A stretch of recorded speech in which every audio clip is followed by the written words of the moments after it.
Je viens de faire un test sur arte.fr qui concernait la santé mentale. Vous l'aurez compris, ça va déduire notre épisode d'aujourd'hui. Salut, ici Madeleine et vous écoutez mon podcast Thérapie Taïlo.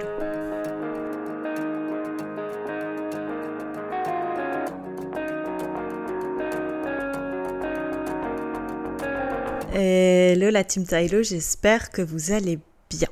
J'espère que vous êtes correctement installés parce que moi honnêtement pas trop.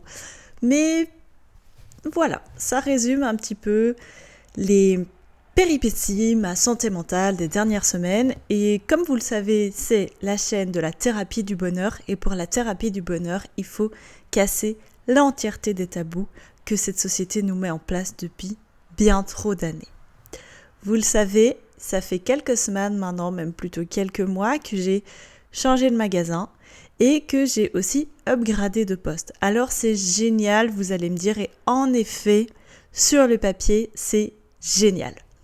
Il y a quelques semaines, je trouvais l'idée de changer de magasin vraiment extraordinaire et on va pas se mentir, cette idée qui s'est concrétisée assez rapidement m'a fait vraiment beaucoup de bien. Je vous en ai déjà fait tout un épisode, mais pour vous faire le raccourci, ça a pu sauver une grosse partie de ma santé mentale que j'ignorais depuis bien trop longtemps. La santé mentale en 2024, c'est quelque chose où on dit que c'est non tabou, qu'on brise les tabous, et pourtant ça l'est encore bien trop à mon goût. Je ne sais pas ce que vous en pensez, mais quand vous parlez autour de vous de santé mentale, de fait d'être changeant, ambitieux et tout ce qu'il peut aller avec, eh bien, tout le monde va toujours vous mettre un « oui, mais ». Et moi, j'en ai marre de ce « oui, mais ». L'année dernière, je vous ai déjà fait un épisode sur la santé mentale, sur les crises existentielles. Et avec le recul et les réflexions avec moi-même, je me suis rendu compte qu'en fait, ça faisait un petit moment qu'à chaque période de l'année, qui est toujours la même, soit l'été, je faisais une méga crise existentielle. Quels sont mes premiers rapports à cette crise ? C'est j'en ai marre de mon boulot, je n'aime plus ma vie, j'en ai marre d'être sous-payée pour ce que je fais et ma santé mentale en prend un coup. Et si on récapitulait un petit peu qui je suis, moi réellement, Madeleine, à 27 ans, et qui j'étais moi réellement, Madeleine, à 7 ans, soit 20 ans en arrière. Vous vous êtes déjà posé la question de « et si ce choc des générations était utile et inutile ?» Vous allez vous dire « mais meuf, tu pètes encore un câble ?» Mais vous le savez, dans chaque épisode, je pète un câble. C'est ma thérapie du bonheur et j'espère la vôtre aussi. On se réfère, pour ma part, je me réfère énormément à ma famille. Je pose des questions autour de moi de « oui, mais toi, tu aurais fait comment si tu avais été à ma place ?» Mais vous vous êtes jamais dit, on s'entoure de l'avis des gens, mais les gens, ils ont juste pas notre avis parce qu'ils n'ont pas nos ambitions de vie. Moi, depuis toute petite, j'ai subi dès très jeune du harcèlement scolaire parce que je portais des lunettes à l'école. J'ai subi après un autre type de harcèlement scolaire parce que j'étais la fille trop intelligente, j'étais le rat de bibliothèque. Et honnêtement, de vous à moi, je suis pas intelligente, je suis juste extrêmement maligne. Mon TDAH me donne une analyse des situations plus rapide que la normale et je l'exploite juste de manière extrêmement intelligente. À cet effet, je vous ferai également un épisode complet sur comment j'exploite mon TDAH parce que je pense que lui-même est un tabou en 2024. Mais ce n'est pas le sujet de cet épisode. Et donc en fait, ça fait clairement 3 ans, voire plus, que chaque année, à l'été, j'ai une crise existentielle. La première année, on m'a dit, c'est parce que tu venais de te séparer. Ok. J'ai quand même fait des démarches de mon côté pour changer de carrière, changer de vie, et ça n'a pas abouti. Parce qu'en fait, avec le recul, je me dis que j'y allais que avec moyennement d'ambition, puisqu'autour de moi, on me disait, oui, mais bon, c'est passager, tu viens de te séparer, tu viens de rentrer dans ta famille, tu sais pas trop où t'en es. Ok, j'ai laissé passer et je suis retournée à ma vie de tous les jours. Et c'est passé. Mon mental a repris le dessus et s'est dit, bah ouais, kiffe ta vie, c'est rigolo, t'es plus ou moins bien planqué. L'année dernière, Eh bien, il y a eu l'accident de mon cheval qui m'a mis dans une profonde tristesse, une profonde stress et vraiment à un point où c'était très difficile de sortir de mon lit si j'avais pas été extrêmement bien entourée comme je l'ai été, que ce soit par ma famille ou mes amis. Et en fait, j'ai déjà réenvisagé de changer de carrière. Je me suis dit, mais si tu exploitais tes talents de vente et de créativité pour changer de style de vie. Depuis que j'ai 7 ans, même peut-être avant, je dis, et c'est très bien que cette série soit sortie, même si beaucoup de gens la controversent, je dis que je vais avoir une vie à la Emily in Paris. Qu'est-ce que j'entends par là ? J'entends un métier de créativité qui est non sédentaire et qui me permet de ne pas avoir une vie monotone et redondante. Je déteste ça. Je suis une personne qui aime bouger, qui aime sortir, mais sans spécialement ce côté social. Je ne sais pas si vous vous intéressez un petit peu au métier de la création, mais le marketing, donc ce qu'on met en avant dans Emily in Paris, c'est tout à fait ça. Tu travailles avec des gens, mais sans être entouré H24 de gens. Ça te permet la créativité, ça te permet d'exploiter et de devoir bouger puisque ce n'est pas depuis ton bureau que tu vas pouvoir faire ce type d'activité, sinon ta créativité en est complètement morte. Je vous dis ça et j'avais déjà ce même discours il y a 20 ans. Qu'est-ce qui s'est passé ? On va récapituler toutes les étapes de la vie qui se sont passées et je me dis que toute chose n'arrive pas par hasard, mais qu'il faut savoir rebondir. Si vous vous souvenez au début de l'épisode, je vous ai dit, nous, la génération qui sommes nés entre les années 90 et les années 2000, on est appelé la génération maudite. Je ne sais pas si c'est une bonne ou une mauvaise idée, mais c'est sûr qu'on est les jeunes parmi les vieux, parce qu'on ressemble tous à des enfants, mais on a tous 30 ans. On est, par rapport à ce choc de la génération 2000, où fatalement, eux veulent tous être adultes, et alors qu'ils ont 16 ans, mais finalement, nous, on se trouve où ? Et je ne sais pas si vous avez déjà fait la réflexion sur vous-même, mais la génération de nos parents et de nos grands-parents, ils travaillaient pour vivre.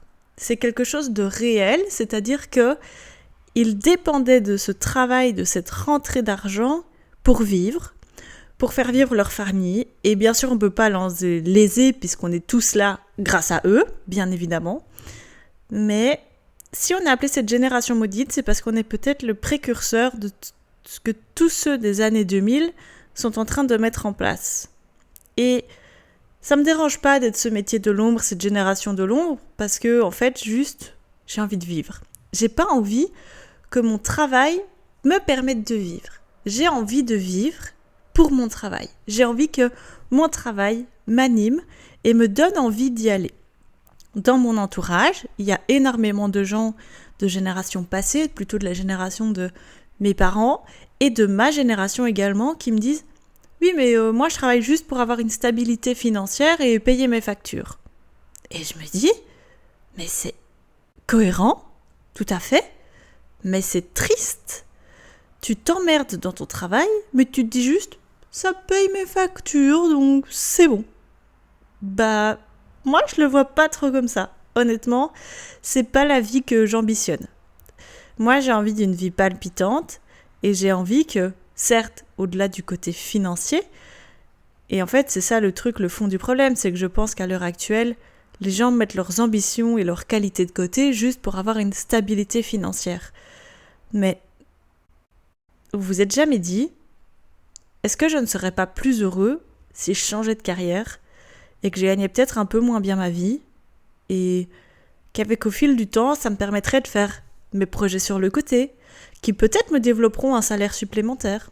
Ça me laisserait plus de temps pour mon sport, mon activité, ma famille, et tout ce qui vous anime en fait finalement. Moi, je me rends compte que dans mon métier actuel, il y a énormément de choses que je déteste, en fait. Souvenez-vous l'épisode Madeleine, 27 ans, enchantée. Madeleine, rat de bibliothèque, insociable au possible. Je crois que depuis que j'ai 5 ans, j'ai 3 copains. Et j'ai jamais ambitionné d'avoir plus de copains parce que ça me dérange pas d'être seule en fait. Donc pourquoi ? Simplement, j'ai décidé de partir dans la vente, qui est un métier ultra sociable. Alors, ça m'a permis énormément de choses et on va y revenir. Je suis partie dans la vente parce que j'ai arrêté mes études. Et avec le recul, pourquoi est-ce que j'ai arrêté mes études ? Et je vais seulement l'assumer maintenant, mais parce que j'étais en profonde dépression, les gars. On dit que cette génération va briser les tabous, mais moi je vais briser ce tabou. On dit que la dépression, c'est un peu réservé aux adultes, ce qu'on appelle maintenant le burn-out. Mais il y a une dépression à tous les âges. Et pourquoi est-ce que j'ai rendu mes études aussi chaotiques ? Mais parce que j'étais en deuil et en dépression. Si vous n'avez pas écouté cet épisode, je vous invite fortement à aller l'écouter. C'est Je brise 8 ans de tabous liés au décès de mon papa. Dites-vous que assumer un deuil à 19 ans et devoir être focus à peine 2 mois après dans des études, c'est extrêmement compliqué et je ne souhaite ça à personne, bien évidemment. Tout le monde réagit de manière différente, mais avec le recul, ça fait peut-être honnêtement 6 mois que je suis sortie de cette dépression. Les gens ont l'impression que la dépression, c'est juste des gens tristes qui n'arrivent pas à sortir de leur lit, mais ça dépend du mental. Il y a différents types de dépression et honnêtement, quand on m'avait dit ça, j'y croyais pas. Et donc, vu que j'y croyais pas, puisque dans ma tête, c'était également ça, les gens qui dépressionnent, c'est des gens tristes qui n'arrivent juste pas à sortir de leur lit, mon mental, il a fait, moi, c'est pas ça. Il est hors de question qu'on me diagnostique dépressif. Je vais changer ma vie. Et c'est ce que j'ai fait. Donc j'ai arrêté mes études et je suis partie dans la vente de luxe. Mais pourquoi la vente en fait ? Parce que la vente, c'est le métier facile. C'est le métier où t'as pas besoin de grandes qualifications tant que tu as pas mal d'ambition et un petit peu de tchatch. Et vous allez vous dire, mais Mad, c'est pas cohérent puisque tu nous dis que tu es un rat de bibliothèque. Oui, je vous l'accorde. Mais est-ce que vous avez déjà trouvé quelque chose de cohérent chez moi depuis le début de cette chaîne ? Je ne pense pas non plus. Donc, c'était le métier facile, et une fois que tu es rentré dans le secteur de la vente, c'est très facile de changer de domaine, puisque vendre, c'est toujours le même mécanisme. C'est, je connais mon produit, je l'étudie, et je le vends à quelqu'un qui ne le connaît pas, ou qui en a un besoin plus ou moins fondamental, ça dépend du secteur. Donc, c'était facile, ça permettait d'avoir cette rentrée d'argent, qui me permettait de vivre, de former mes chevaux, et d'être cavalière professionnelle sur le côté.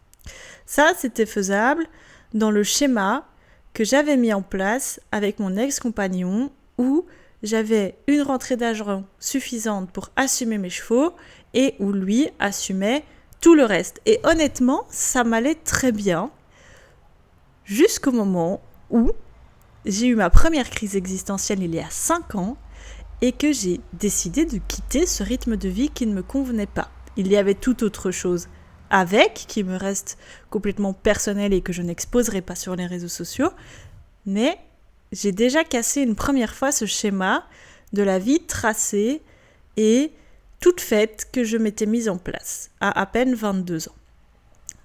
À 23 ans, je rentre dans ma boîte actuelle. Donc ça va faire 5 ans que je suis dans la même boîte. J'y suis rentrée avec très peu de connaissances animalières, très peu de connaissances en vente parce que ça faisait à peine 5 mois que je travaillais et j'ai développé mon ambition autour de ce métier. C'était rigolo puisque je n'avais aucune connaissance et donc il m'avait tout mon chemin à faire, comme un système scolaire quand on rentre en primaire et qu'on apprend à lire, à écrire l'heure, etc., etc.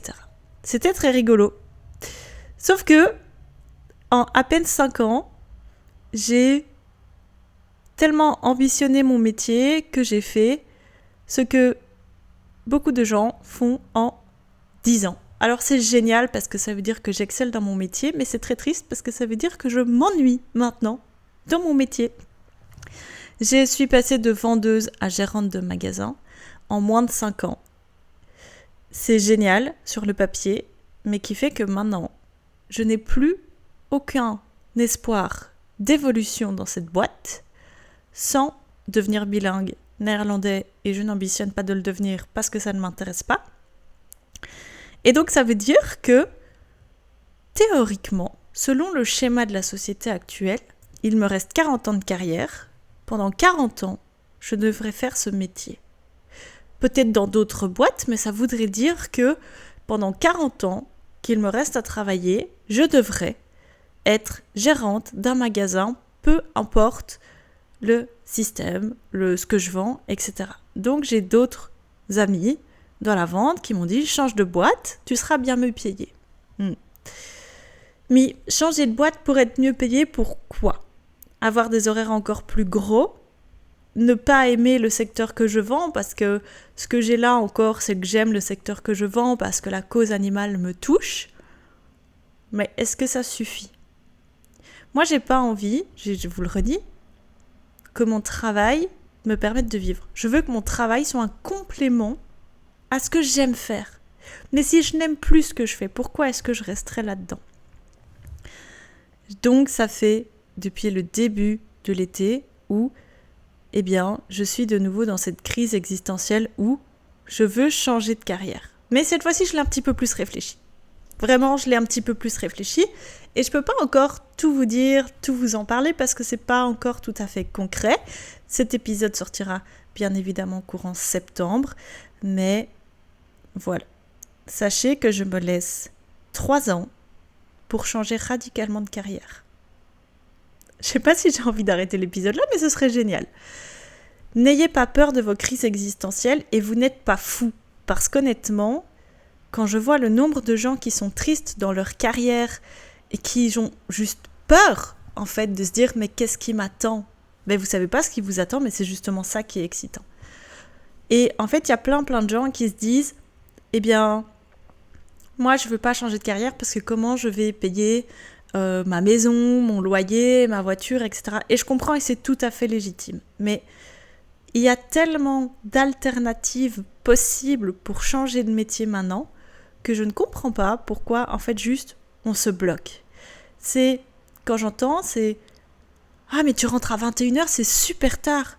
Ouais, mais si ça me permet de changer de carrière et de faire quelque chose que j'aime, en quoi est-ce que c'est super tard et en quoi est-ce que c'est grave si dans X années, en fait, juste, ça me permet de faire quelque chose que j'aime plus, que j'ambitionne plus et qui va être plus en accord avec mes valeurs.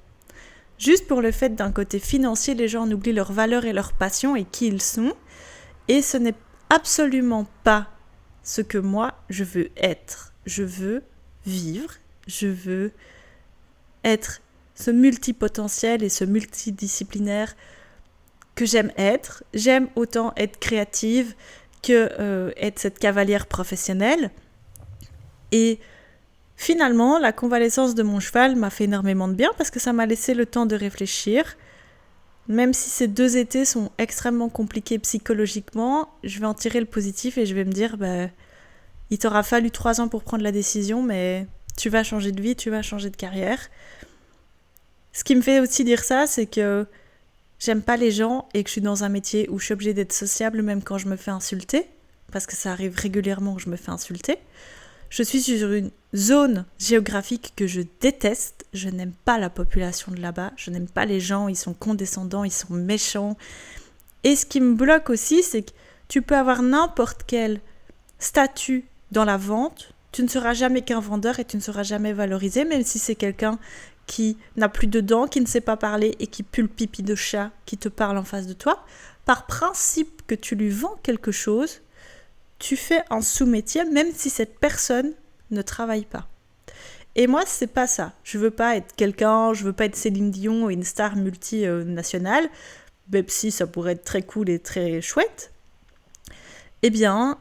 Je ne veux pas être traitée comme de la merde, j'en ai marre de cet irrespect.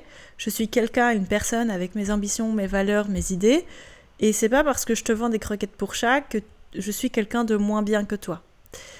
Et donc c'est tout ça qui a fait ce petit cheminement depuis plusieurs semaines dans ma tête. J'en ai bien sûr discuté autour de moi, mais sur des gens plus en accord avec mes valeurs et qui comprennent ce que je fais, ce que je dis, et qui me soutiennent pas, ont peut-être peur pour moi, mais en tout cas sont beaucoup, beaucoup plus en accord. Et souvenez-vous, je vous ai dit, dans mon cercle d'amis, j'ai des gens qui ont été horrifiés sur le fait que je me coupe les cheveux et je l'ai quand même fait et ça me va pas si mal que ça. Donc, j'ai envie d'arrêter d'avoir peur et d'écouter l'avis des gens. J'ai envie d'être sûre de mes choix de vie sans avoir à avoir ces électrons qui pourrissent mes idées dans le sens où oui, mais pense à ci, pense à ça, etc. Et si mon côté impulsif n'était pas si négatif et que si c'était juste leur côté de peur qui était juste pas en accord avec mes valeurs, eh ben, je me suis progressivement éloignée de ces gens.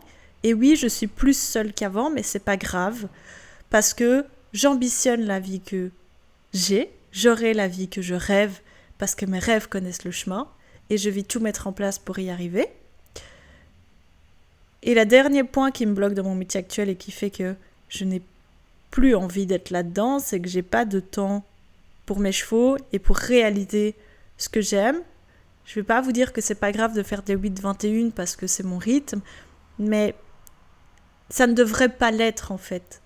Vous ne devriez pas mettre vos passions et vos activités complémentaires sur le côté sous prétexte que votre activité principale vous prend trop de temps. Alors, juste suivez vos rêves en fait et ils connaissent le chemin, ça c'est sûr. N'ayez plus peur et arrêtez de vous entourer des gens qui ont peur parce que ce sont des gens profondément toxiques pour votre vie. Suivez vos crises existentielles et n'ayez pas peur des mots qu'on met sur des pathologies parce qu'on veut juste vous faire rentrer dans des cases.